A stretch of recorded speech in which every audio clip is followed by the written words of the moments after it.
RSA algorithm simplified.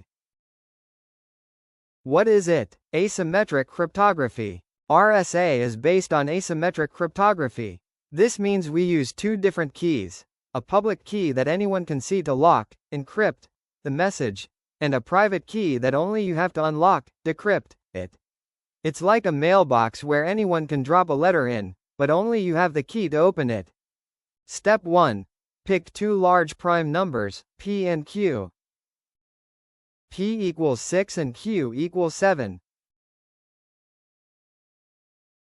Compute n and phi, n.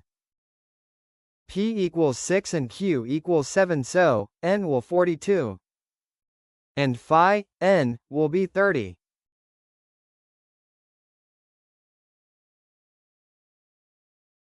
This is where you decide which part of the key to share with the world. Choose an integer e such that 1 less than e less than phi, n must be co-prime to phi, n, meaning their greatest common divisor, GCD, must be 1. Since we have phi equals 30, so you could choose e equals 7 because 7 and 30 have no common factors other than 1.